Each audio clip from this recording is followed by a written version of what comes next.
Glenn Morris in Melbourne, thank you very much. It's hard to imagine that the renovation of a small office could cost $500,000, but that's the amount spent on the revamped digs for one Canberra politician. In fact, during the final half of last year, taxpayers forked out more than $4.5 million on office upgrades for federal MPs and senators. But before you start blaming the politicians, several of them didn't want the new fit-outs and asked to stick with their old offices, but they were ignored. Sabra Lane and Lucy Barber prepared this report.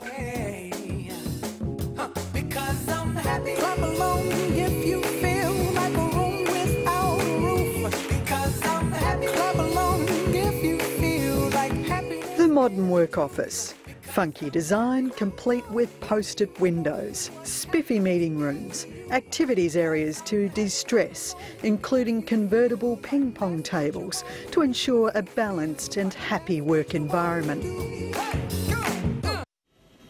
Don't worry, the more than $4.5 million in federal taxpayer dollars spent during just the last 6 months of 2014 went on nothing nearly as extravagant. But still, the department spent big bucks. The problem with these fit-outs is that they can take on the spectre of a big fat Greek Bollywood wedding extravaganza. Twice each year the Finance Department updates the public record on parliamentary entitlements, travel and office costs. From July to December last year, more than 100 MPs and senators had new offices fitted out or upgraded. It also spent $400,000 on a new office for the former Prime Minister, Julia Gillard.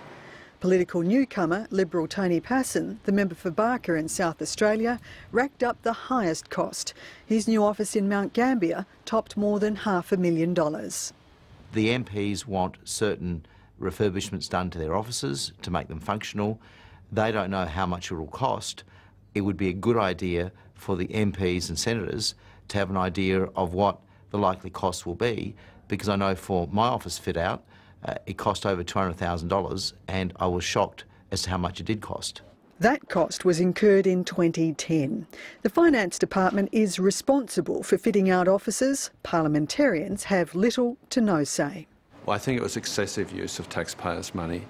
The problem wasn't the end result. The problem is quite good, but the process involved so many people that it would have inevitably been expensive to do what everybody did. 9 MPs had office fit-outs worth more than $250,000.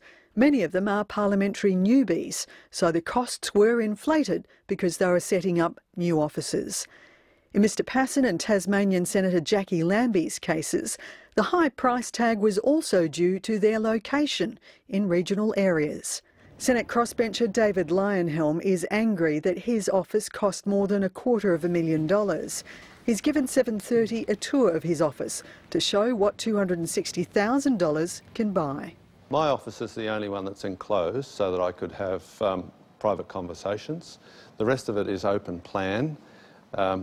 We thought that was good for office activities, but the furniture was custom designed. It wasn't off the shelf. I'm sure that must have added to the cost. It fits the space nicely, obviously, but they haven't. It's not overdone by any means. The carpet was the one that was here originally. They asked me if I wanted it to be replaced, and all I could see was cost.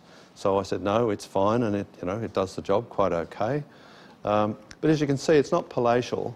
It's comfortable, serviceable. I have really no complaints about it, but it's hard to imagine where $260,000 got spent. Former Minister Mal Brough wrote to the Department of Finance repeatedly in a bid to keep costs down. I requested to stay in our previous office, but the department advised that we were required to move as our lease was up. I requested on multiple occasions that the department spend as little as possible on the relocation and the office fit-out. Politicians acknowledge the refurb costs will be higher for them because of the security that's required to protect them and their staff. Before entering Parliament, Senator Leyonhjelm fitted out his own small business and believes he could have saved thousands on his electoral office if he'd been allowed to manage the project himself. Although I have to allow for the fact that there are some specific things that have to be included in a politician's office, such as the security stuff, so maybe it'd get closer up to a half, but absolutely no more than half. Many MPs didn't want to talk on camera about it because they don't want to wear the blame for a process and costs that they have no control over. And in the words of one, the Finance Department can make life rather difficult. 7:30 put a number of questions to the department. It's declined to comment on individual cases. A spokeswoman says the department follows Commonwealth procurement guidelines to make sure that value for money is achieved. It's hard not to be cynical.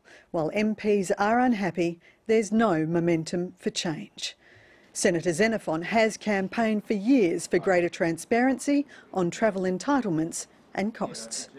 We just need to have a more transparent system. If there's greater transparency, greater scrutiny and greater responsibility, in a sense, on the part of members of Parliament, then maybe we'll end up saving some money.